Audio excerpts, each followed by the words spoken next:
Welcome everybody to Spirituality Adventures. This is a non-judgmental place to explore spirituality, and we're so glad you're here. This is a viewer and listener supported podcast, so we greatly appreciate your support. If you're watching on YouTube, be sure and subscribe to my YouTube channel. Be sure and like, share, and subscribe to any of the social media content platforms that you're using. And then if you go to our website, spiritualityadventures.com, you can make a one-time donation, or with a monthly subscription, you'll gain access to our bonus content. We greatly appreciate it.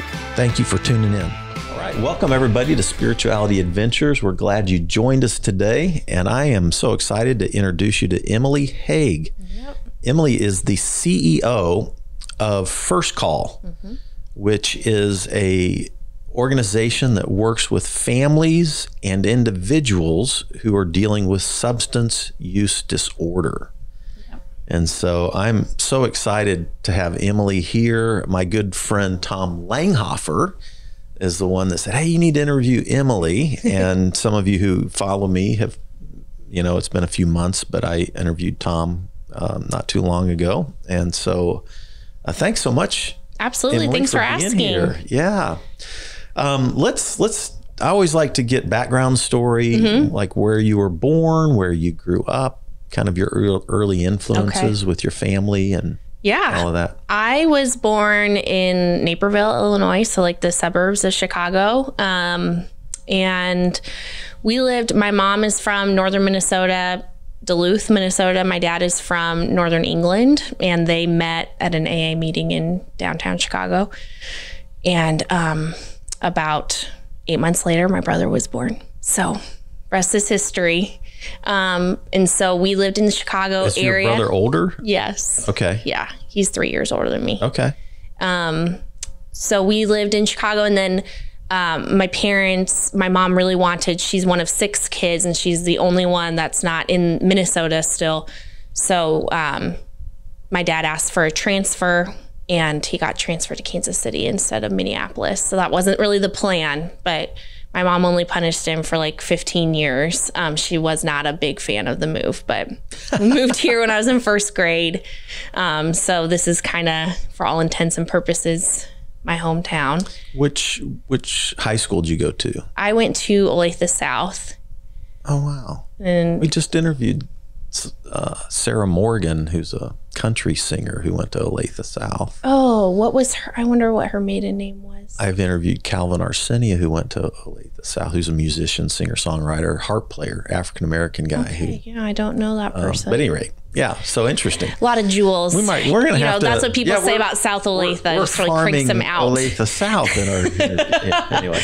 Yeah, so we moved to, and at that point, like where we moved in Olathe was kind of the end of the earth, and now it's, you know, there just goes forever. I had a nephew who played basketball at Mid-American Nazarene. Yeah, so I lived like a mile from there. Okay, All-American, and so I was down there at watching him play basketball quite a bit. So that was my foray into that part of town. Yeah, so I was super involved in, I played soccer competitively. That was kind of the thing I did. But was very involved in high school with student council and all different types of things. I kind of had a lot of different friends, but my senior year of high school was kind of tough. We lost a very dear friend in a really like tragic car accident, and my friend group, you know, I just was ready to go. So I applied for colleges that were anywhere but here, and that's when I moved to Minneapolis for school. Okay. How many brothers and sisters do you have? So it's kind of layered. My parents have 3 kids. So I have a younger sister, me, and then an older brother. And the 3 of us are very, very good, close friends. But my dad had been married twice before this marriage. So I have a half brother in California. And then I have 2 half siblings in England who I had never met until... So I was 25, I think, when I met my brother, Paul. And we knew that he existed, and we knew that was like a really painful chapter in my dad's life. But he connected like with one of my uncles in England on Facebook, and that's how he found my dad. Yeah. Interesting. Yeah. Kind of random and wild. So I'm curious, because obviously this ties into your work that you're doing today, but your parents met in an AA group in Chicago. They did. Dad from England, your mom's from Minnesota. Yeah. They meet in a Chicago AA group. And have they stayed sober all these years? They have stayed sober for 40 years. Gosh. So it's congratulations, Mom and Dad, if you listen to this. That's awesome. Yeah. It's the biggest gift, I think. Their recovery was very much at the center of our home, for better or for worse. Like, that wasn't always easy, and there were moments that were healthier than others, but at the end of the day, they never drank I've never seen my parents drink or use drugs, which is a miracle. Yeah. And so AA talk, like AA has its kind of almost own lingo. Sure do, yeah. You know, like the big book is it's like the Bible, you know, and like the 12 and 12. It's just got this whole lingo, which you know, as a pastor, I was always supportive of people going to AA, but I didn't really know it. I think maybe one time I read the big book quickly, you know, like 20 years ago as a pastor, not ever, just kind of wanting to have a feel for what it was all about. That's cool. But that was it. And I'd refer people there, and I was happy people were there. Yeah, it's kind of like just this own But I just didn't know really anything about it until now. Now. Yeah, right. My last 2.5 Rest is years, history. it's been a place that I've worked in the 12-step world now for about 2.5 years. So did you grow up with that kind of language and talk around the house? Well, and I didn't even realize the extent until I started working at First Call. It was my first job out of grad school. So I was young, like 24. And let's tell what First Call is. I mentioned it at the beginning. Yeah, but that it's a ministry. It's an organization here, nonprofit organization in Kansas City. Is it local only? Is it Kansas City based? We're Kansas City. We were an affiliate organization on the National Council on Alcoholism and Drug Dependence, which is no longer a thing. So we disaffiliated with the national organization in 2008 as the agency's direct services grew. But our mission is to reduce the impact of alcohol, drugs, and addiction by providing quality resources to individuals, families, and the community. Awesome. Yeah. So we're going to come back to that. Okay. But let's circle back to, so you didn't realize how much language, AA language was in the house until you started working for First Call. And I would hear these little things and I'd be like, my mom says that, or when we were feeling overwhelmed or anxious, or her go-to was making a gratitude list. Just all these little things that I think were very beneficial tools to use as a parent.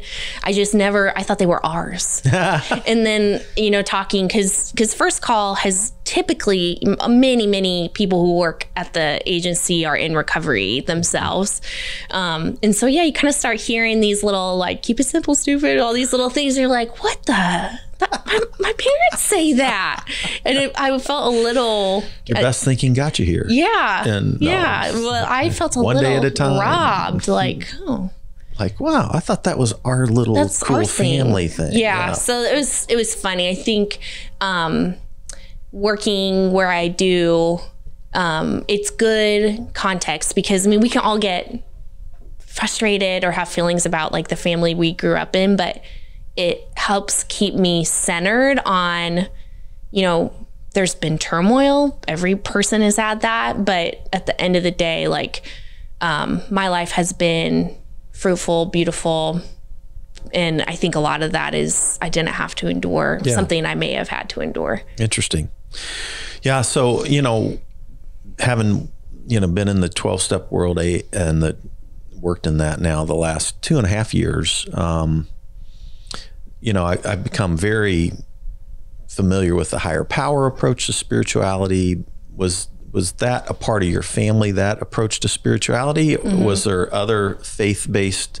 Did your parents have a faith background? Yeah. Was there? My dad was raised Roman Catholic, altar boy, very, very involved in church, in the Catholic Church.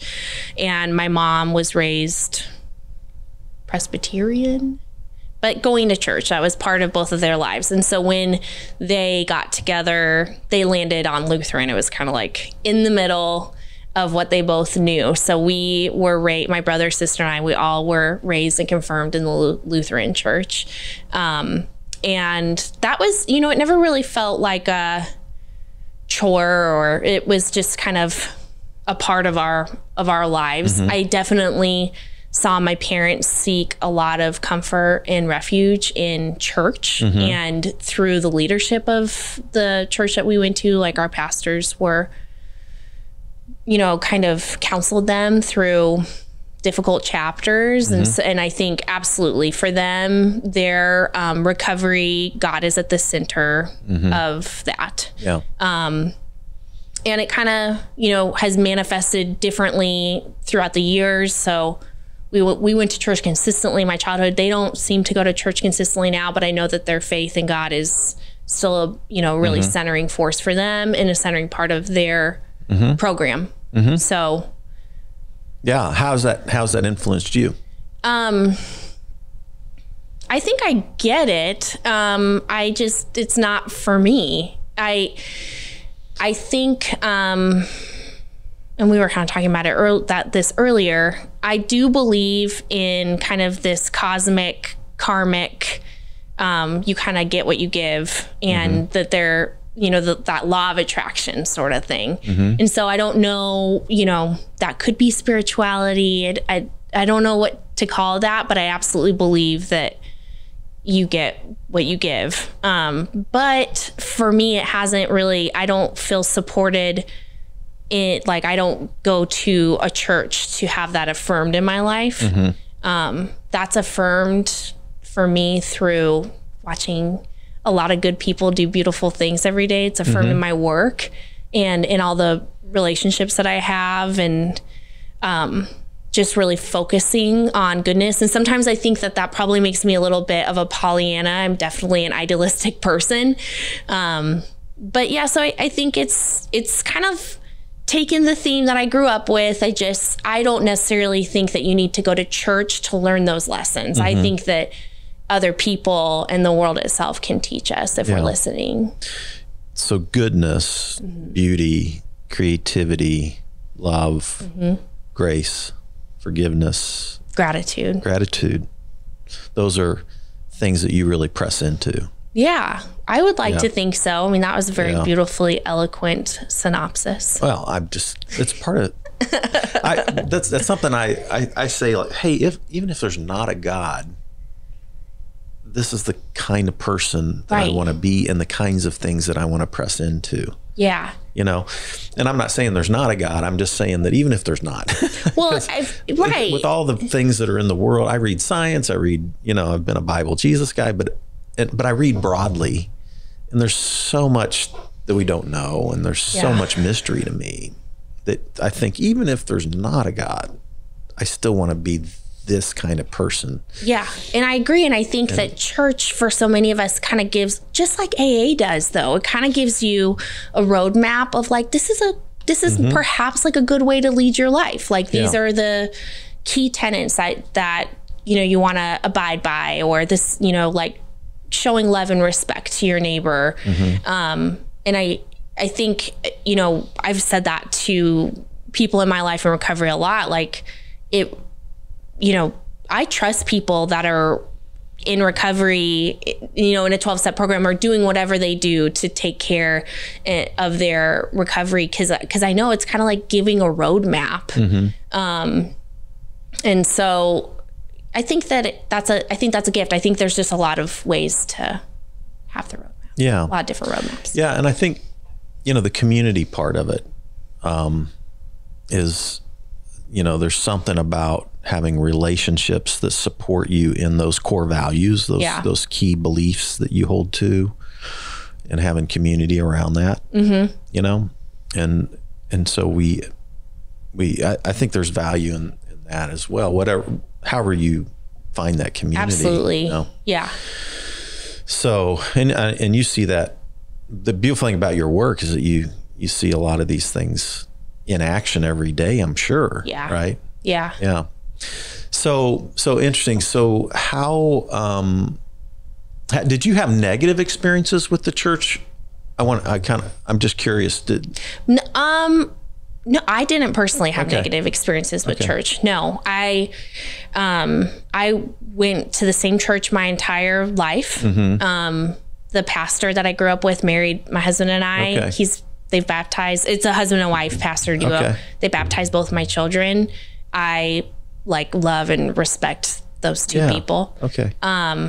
No, I think as I've grown into adulthood, my pushback perhaps is on a more macro level of just, that we see people who are hurting more than others. And I think that there are examples of times where the church should be just acknowledging and welcoming. And I say the church like this. And I think sometimes religion has been used to hurt people. And I think that is the part that makes me distance, that has led me to distance myself, because I totally agree that, and I have many people in my life who get that beautiful sense of community, and it's opening and welcoming and inclusive. But there are lots of examples where it's not that way. And that is where I personally have a hard time, because I don't want my kids to see sanctioned exclusion.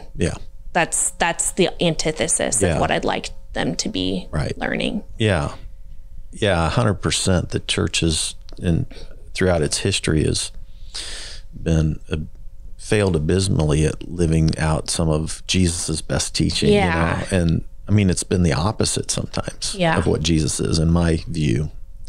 Well, sometimes I think it's just gotten a little political. It does that. It gets judgy. It gets all kinds of things. And I hear you. I understand. How about your college experience? What you ended up going to the University of Minnesota.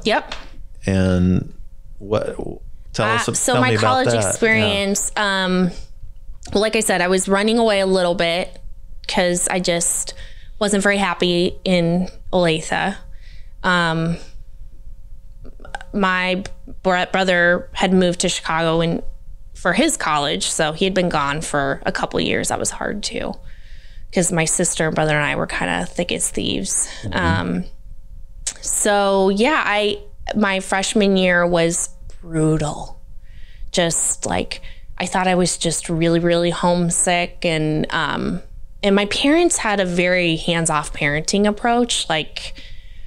I proved to have fairly good decision-making early, and so they left me alone. But when I came home from my freshman year of college, they sat down and they said, "You need to talk to a doctor. You're depressed. We're worried about you." So I went back my sophomore year under the agreement that I would stay another semester, and we would see how things were going. They were worried about me. So I started on antidepressants. That helped. I started learning how to breathe and manage my anxiety and acknowledge that that's something that I deal with. And I met my husband and the rest is history. So did you meet at college? Yeah. At our University sophomore of year of college, we met. Where is he from? He's from the suburbs of Minneapolis. So just like a, redheaded Minnesota Viking kind of. But college was, growing up in Olathe, I did feel kind of on the outside of I wasn't, a Nazarene, or there were a lot of people who had a faith, that had a faith journey that was different than mine. I had political belief system that was different than most of my peers. That I started to really feel that my senior year of high school. So, but the other thing was in high school, I think I was very thought that I was a popular person, and I'm very, I don't want to brag, but I'm very analytical. I'm very smart. And so I was in, AP classes, and I was the second in my class of 470 people, but that's not what I wanted to be in high school. But when I went to college, I realized like that's who I was. And there were all these cool people who were the same, and just like really found my people. And that was awesome. I lived in the honors dorms with all the dorks and realized that I fit right in. So funny. When I went to Baylor, I remember it's like everybody I met was a valedictorian, you know, and I was like, how in the hell are there so many valedictorians in one place? There's you know? like a class of 10 people. Yeah, then I started asking them, I said, well, how many were in your class? You know, they'd go 15. Yeah. They'd like, oh, okay. Yeah. Because I was like, you know, I don't know, I had 500 and something in my graduating class. And my best mate, my best man in my wedding was our valedictorian. So that's cool. So I kind of hung out with sporty people and the intellectual crowd as well. Yeah. You know? Yeah. So Minnesota was, I mean, you're going to college, like first off, University of Minnesota is the second biggest public university in the country. It's huge. And so all of a sudden I had this level of anonymity that I hadn't had in high school, because I was in the mix with everything in high school. And it was awesome. I just loved it. I loved all the things that I got to study, and just kind of doing whatever I wanted. It was the first time that I really realized, like, no one else is paying attention to you. You know, just do what you want. What did you major in? I double majored in political science and comparative literature. So, was that a BA or BS? Yes. BA? Yeah. Bachelor of Arts. Yeah. And comparative literature in what field? So cultural studies. So like, if I could go on about some anthropology kind of stuff. No, more like, you know, maybe French literature. You take classes of French literature, or like literature, like reading books all about like the Quebecois people in Quebec, or just really strange classes, honestly. Like took a class all about suburbia, how that's come to be, how that shapes our society, or about how like science fiction literature has come to be, and like what's the canon of science fiction literature. The classes were so interesting. Wow. But it was I don't know what level of applicability there was. Right. Yeah. That was my filler inner.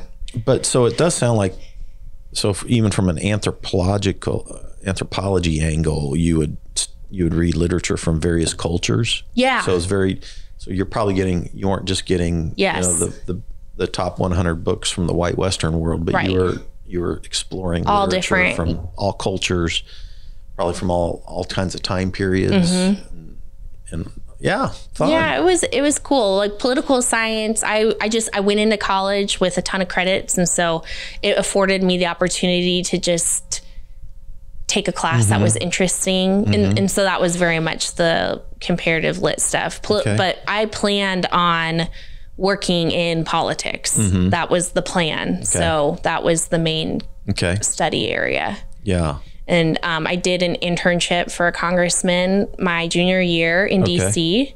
And oh, really? Yeah. And I came back and I was like, you're way too nice for that. Who did you intern for? So this is like the person I interned for is a guy named Jim Ramstead. He was Minnesota's 3rd district for like 20 years. And he was the champion of mental health parity.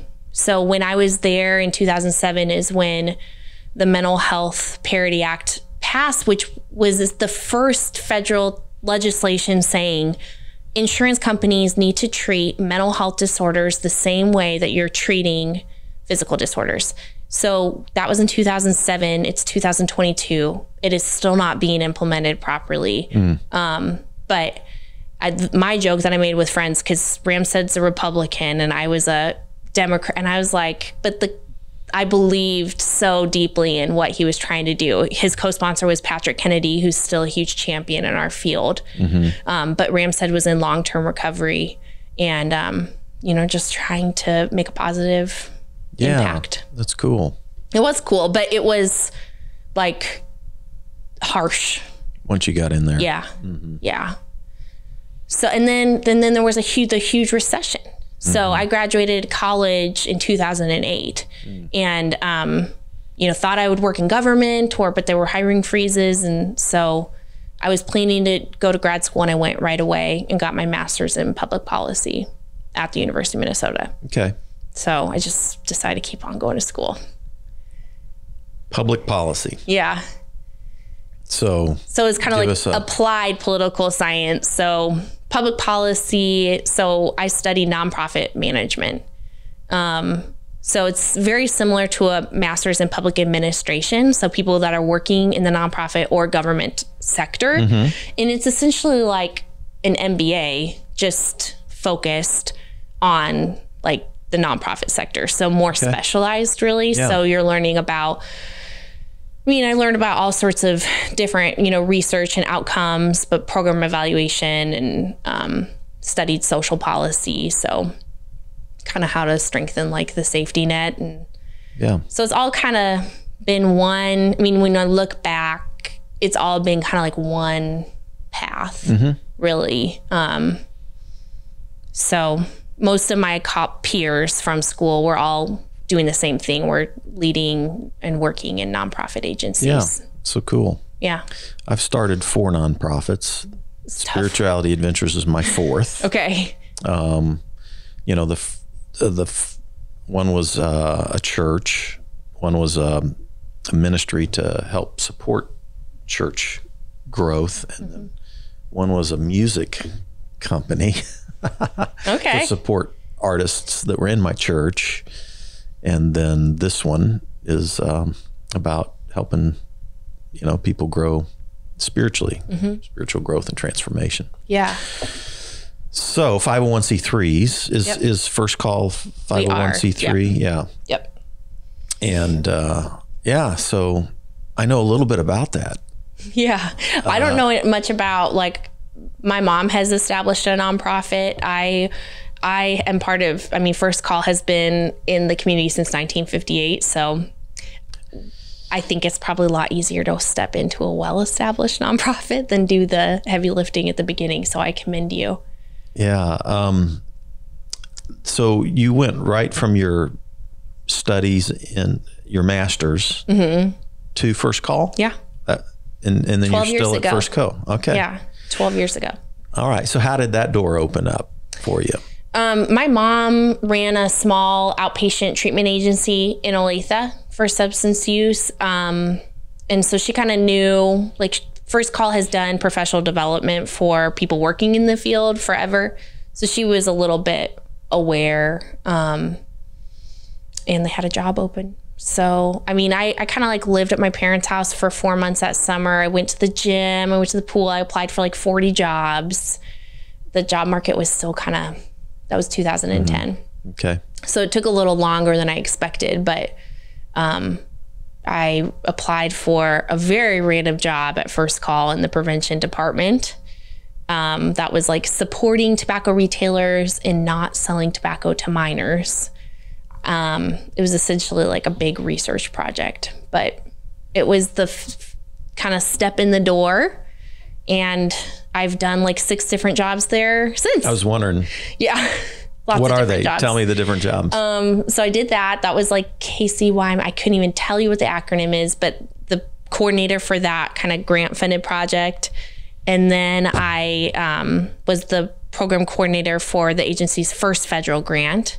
It was a technology grant. And then I was the director of quality assurance, and then the vice president of development, and now the president and CEO. Wow. Yeah. Congratulations. Thank you. How long have you been the CEO? For a year. Oh, wow. Yeah. So I worked very, very closely with Susan Whitmore, who's my predecessor. We were kind of the dynamic duo. Okay. For 5 years, 6 years. And she told me that she was going to tell me before she was quit. Yeah. But she didn't. Okay. I think COVID was just like so clarifying in so many ways. And so her family's all on the East Coast, and she was like, I got to go. Got to move to Vermont. Wow. So, but we had a competitive hiring process. They had like over 70 applicants, and wow. So it was It was tough. Wow. Stressful. That's cool though. Yeah. So let's dive into first call. So it started in 58. Yeah. Who started it, and what was that early? What were those early days about? Yeah, it was started by a woman named Marty Mann, who was very involved with the inception of Alcoholics Anonymous, and it was called an Ncaa, National Council on Alcoholism, and really this express purpose was information referral for families, because Alcoholics Anonymous got established for the person dealing with alcoholism, but there was nothing, then the families were kind of just out of the loop. And so that was the impetus of the... Probably before Al-Anon, right? Yeah. I don't even know when Al-Anon started, but... right. It was just AA. Yeah. So, and like that information and referral is still the absolute backbone of what we do. So it's pretty cool. The organization has had a bunch of different names, kind of slowly evolved. So in the 80s, we went from being the Ncaa, but then we added DD, so National Council on Alcoholism and Drug Dependence. And in the 80s, like that was kind of a divisive shift, because there was stigma from alcoholics about people addicted to drugs. And, it was like just a kind of a sign of the times. But we've all settled, everything's settled. And I think people understand that alcohol use disorder and opioid use disorder and all, like, the symptomology is the same. So, and then I think in 2008, our name was too long. We were the National Council on Alcoholism and Drug Dependence of Kansas City. And so we changed our name to First Call Alcohol, Drug Prevention and Recovery. So who knows? But we usually just go by first call. Right. Yeah. Very cool. So, give us some rundowns on your main programs. So I like to say we have programs for individuals, families, and the community. So I'll start with individuals. The 24-hour crisis call line, like I said, that information referral, that is still the backbone service that we offer. So this be somebody in crisis that calls your hotline. Yeah. Hey, I got pulled over. I need to get an assessment. DUI thing. Or hey, I think my husband is drinking too much. I don't know what to do. Okay. Or hey, I need to go to treatment. I don't know where to start. Okay. So the phone calls are wide, and a lot of times it's professionals calling from other organizations who just know they don't have the answer, but we will. Okay. And we love that type of collaboration and partnership. So that crisis call line, then we do standalone substance evaluations. Like I said, a lot of times those are court ordered, maybe someone's having some sort of custody issue, but a lot of times those are self-referred too, just someone who's ready to look at drinking or drug use that might be proving to be problematic. Is that like a one-on-one interview? Yeah. It's a pretty intensive service. It's usually probably 2 hours. Okay. We use a lot of validated tools to kind of get a feel of where someone is in terms of, and looking in a really comprehensive way, not just at substance use, but how's their health in every area of their life? Do they have a history of trauma? Are there mental health concerns? All of those things. Yep. Yeah. And then we can offer one-on-one recovery support to individuals too. So we'll do that broadly in the community. We have a lot of programming targeted at the reentry population. So working with criminal justice involved individuals as they try and navigate getting out of incarceration, maintaining their sobriety. It's really tricky. So those are individual services. And you don't do temporary shelter, do you? No, so we don't do any housing. Right. So do you do drug testing if somebody enters into your... No. Okay. Just curious. I think the way we like to talk about, particularly for individuals, our services is we're filling gaps. And so most of the time we're doing care coordination for that person to connect them with, if they're in need of a more traditional treatment resource or housing or mental health services. Right. And so we call those people are recovery advocates. So they're really, I mean, sometimes they're working in a pretty short-term capacity with someone. We can stay engaged as long as the person desires and has a need. Which rehabs do you partner with? We work mostly with Jackson County. I mean, we have referral partnerships on both sides of the state line. The state line is complicating. It is a complicating factor. Where are your offices? We're right on State Line Road on the Missouri side. On the Missouri side, okay. So most often, you know, we're working with the community mental health centers, Rediscover, Comprehensive, Truman, the large, for housing just an array of partners, Benilde Hall, Welcome House, Healing House, and there are lots and lots and lots of smaller housing organizations. Even Oxford, maybe, I don't know. Yeah, it just depends on who, you know, what the person needs and what the best fit is. But so that's a conversation that we try, you know, all those are really person-centered recommendations. And then do you guys do outpatient treatment? The only place where we engage in like an outpatient treatment program is for people who are involved with the Kansas City Municipal Drug Court, where we do a treatment program for those individuals. But otherwise, no. Okay. We're doing more like, it's really closer to like an aftercare or relapse prevention model.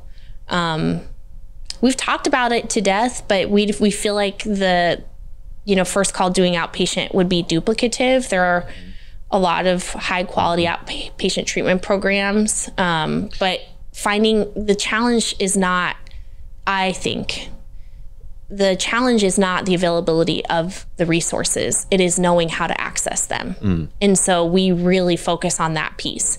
How do we get this person from point A to B? Because it's way, way, way more complicated than it should be. Right.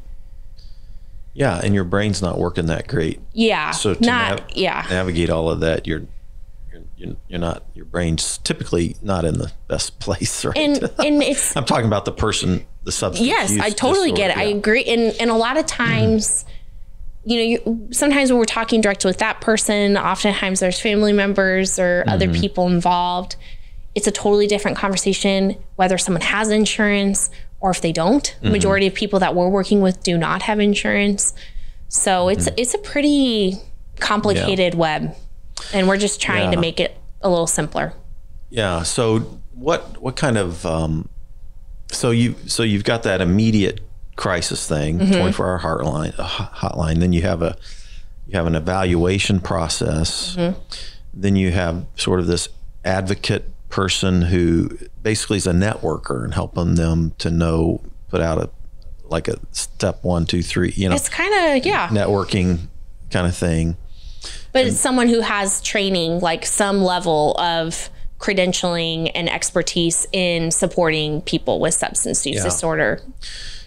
And so you kind of give them a lay of the land and how, maybe a process to go through. Yeah. And that's for the person, that's for the addict themselves. What programs do you offer for the family how does that work? Yeah. So I think the family services that we offer are probably what First Call is best known for. Since the 70s, we've been doing a program called How to Cope. Well, in the 70s, it was called Tough Love. And that program is for adult individuals who are impacted by a loved one's substance use. So it doesn't need to be family, you know, it's any type of relationship. And the premise is just a little different than the typical model, which is that the family gets support, but only once the loved one has decided to participate in some level of treatment, right? You know, like there's a family day. But what happens if that person never seeks recovery? And frankly, what we're working with families to kind of make a distinction of is you can't control what that person is doing. But in the meantime, their addiction is having a huge impact on you. And so we have that How to Cope program. It's a 3-week program. So it's a commitment. And then there's a companion program called Caring for Kids for Children. Wow.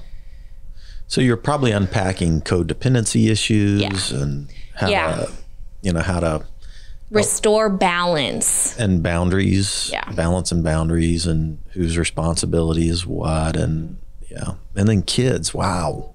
So talk about that a little bit. What do you like? So I'm assuming you're talking about children of alcoholics, or is that what you're?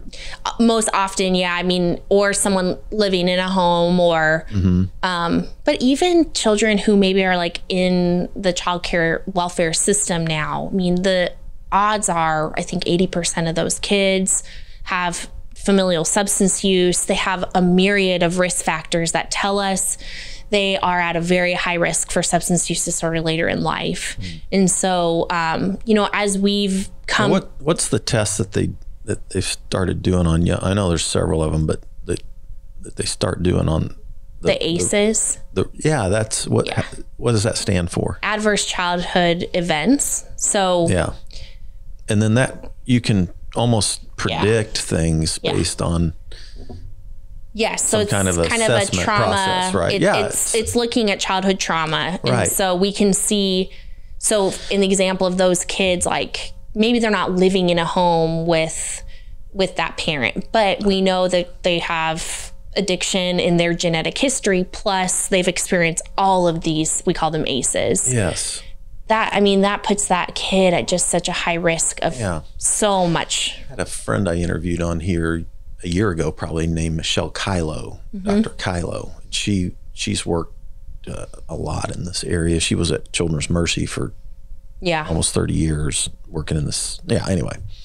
It's been really revolutionary in helping because the things like your parents getting divorced, that's an adverse childhood. So I think what's powerful about that tool is any of these things on a standalone are kind of just feel kind of like normal, but the challenge is like, but if you have dealt with 5 of them, so some are kind of blaring, like, that's going to leave an impact, like watching a parent get high or something, but it's very interesting. And I think the thing about substance use prevention, which Caring for Kids is a very indicated substance use prevention program, is when you're talking to a 6-year-old, you're not necessarily talking about drugs and alcohol, but you're talking about resiliency and healthy decision making, so that in 10 years, there's a little voice in that kid's brain. So it's a long game. Yeah. So we do. That's our family services work. The programs are free. They're being held in person, virtual. So we're doing hybrid sessions. I can tell you that there people who take those classes, there's so much praise and gratitude for that. And oftentimes Al-Anon can maybe be a little intimidating, or maybe you go to a group that doesn't feel like the right fit. But maybe after someone participates in how to cope, they have a better understanding of what's going on with them, the challenges that they have that they need to be vigilant about. It might make entry into a community support group like Al-Anon a little easier. Great. Any other program you want to share with us? Yeah. Well, we do. So the other hat we wear is we're the Prevention Resource Center through the state of Missouri for Jackson, Johnson, Lafayette, and Cass counties. So that's a huge part of our work. Is that an education approach? It's more of an environmental strategy. We originally, the program was built to really support communities and community coalitions as they tackled priorities in their own communities. So, maybe there's a high schooler that dies in a drunk driving accident. And, those have proven to be very galvanizing events for a community. So a group of parents gets together. Well, where do we start? Then we have prevention specialists who can work with them to walk through kind of a process, like a framework. But we also do a lot of direct evidence-based prevention programming in schools. Tons and tons and tons of it. So So middle schools, high school? Elementary, middle, and wow. high school. Okay. Yeah, the earlier the better, but usually we're starting in 4th grade. Okay. Yep. So that's an education angle too, yeah. for sure, right? Yes. Yeah. Yep. In the schools. Yeah. So that's a huge, our direct services are really split kind of 50-50, prevention and recovery. Okay. Mm-hmm. Yeah. Well, that's awesome. Do you have like a favorite story or two that kind of like inspirational, that like kind of like make your heart sing kind of a thing? Oh, you know? Man. We hear it about how to cope. I mean, we hear those stories. I think just from a personal angle, we recently got we did a very intense research deep dive on all the data we have for that Caring for Kids program. So looking at 8 years worth of data, and we know that it increases a participant's knowledge about the harmful impact of substance use. But what the study showed us was that it's doing that, but it's also helping that child know that their parent's addiction isn't their fault, and that there are positive, healthy ways to cope with their feelings and all these things. And so for me personally, I mean, I never saw my parents drink or use drugs, but I did grow up in the home of 2 alcoholics. And so when I think about the things that these 6 to 13-year-olds are learning about something that will be part of their life forever, it makes me emotional, because I wish I would have had that. It's taken me just growing up in therapy to understand, that for better or for worse, like we all carry things with us, and we're all shaped by, our families and what we grew up with and in. So I think the program is a gift, and it's special for me from that personal angle. Yeah. Mm-hmm. Yeah. That's awesome. Yeah. Beautiful. Well, how do people reach out to First Call? How do they connect? If we got listeners out there, maybe some might want to volunteer or what, tell us, how do people connect if they want to? Great. So learn more about you? I mean, first and foremost, our phone number is 816-361-5900, and that's the crisis call line. So say it again. 816-361-5900. And you're going to get a human voice on the other side.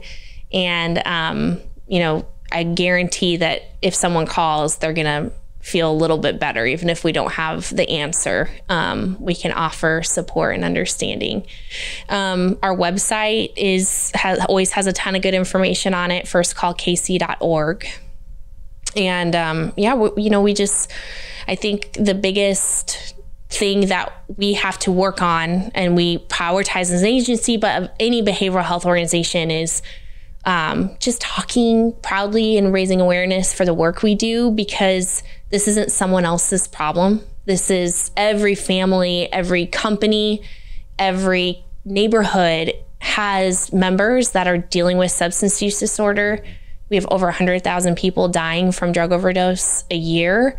And the only way out of this is to make it okay, to ask for help, to talk about it, and to reach out. So I think they're just starting to compile some of the statistics from COVID, at least 2 years or whatever it is. And I think that the death percentage on people dying from substance use stuff, that 2 year period really did skyrocket. 30% in a year. Is that what it was? 30% increase in a year. Yeah. Which is a dramatic uptick. Yeah. Yeah. And we see this. We had a staff member in our meeting this morning talking about the time we're hearing about these overdose deaths often is we have a family who's participated in how to cope, and then we're hearing about them at some point afterwards that loved one died from overdose. And it's also a tricky thing, because most of the time it is people who are dealing with a chronic substance use disorder that are dying from a drug overdose. But anymore, it's not just one thing. It's also a kid trying an oxy pill at a party once and it's laced with fentanyl and they die. And so I think that our message needs to be inclusive. Our response needs to be really proactive and making sure our communities have the tools like overdose reversal drugs. Also just talking about the fact that using drugs is more dangerous than ever. Because I think 60-70% of those overdose deaths deal with fentanyl, and it's just so lethal. That's what I've heard. Yeah, and I mean, I don't know how long that's been going on. It seems like maybe 5, maybe not that, maybe 5, 10 years. 5, 10 years. Yeah, it kind of started. It's been slowly creeping in, particularly with heroin. I think maybe the change we've seen in the past 2 years is now fentanyl is getting mixed with all illicit drugs. So if you use meth, cocaine, you're not immune. Like, and so, you know, there you can buy, and first call is purchasing fentanyl test strips that someone can test their drug supply before they use to make sure it's not laced with fentanyl. The approaches that we have to take from a public health perspective are, you know, way different to try and deal with this. Right. Yeah. Wow.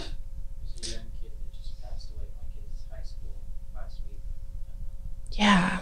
And I think every community seems like that is the story. And it's really tough. It's a really tough message because ideally someone's not using drugs.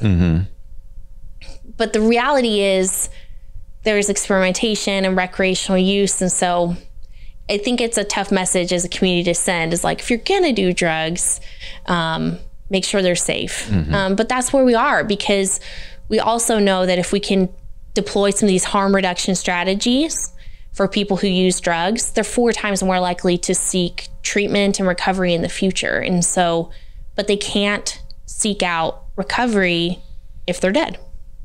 You know? So that's definitely something that First Call's working on being more proactive in. Yeah. Wow. So great work that you've committed to. Obviously it's become very important to me, and it's, you know, I'll, you know, God willing, I'll be working in the recovery world, at least a part of what I do for the rest of my life, and have grown to love that world and care deeply for it. So thank you for what you're doing. And I love Kansas City. So I love the recovery world, and I love Kansas City. And so I have a very deep heart for what you're doing. And thank you so much for coming on our podcast and sharing some of your work. Thank you for having me and giving me the opportunity to talk your ear off. It's great. I really enjoyed it. And if there's any way that I can partner with you guys, help in any way, or, you know, let me know. Absolutely. I've been sharing my story at different settings and different places and stuff. I've shared it at Core Recovery and Artists Helping Homeless and, you know, Welcome House. I've been, you know, so I still work in that area myself. So great. Well, great stuff. Thank you so much, Emily, for joining us at Spirituality Adventures. Emily Hage, CEO of First Call. Thank you so much. Everybody, thanks for tuning in, and we'll see you next time. This concludes today's episode. Thanks for tuning in and listening. Remember, if you're watching on YouTube, subscribe to my YouTube channel. Remember to like, share, or subscribe to the social media platform that you're using. And then go to our website, spiritualityadventures.com, and make a one-time donation, or you can subscribe monthly and receive our special bonus content. Thanks so much.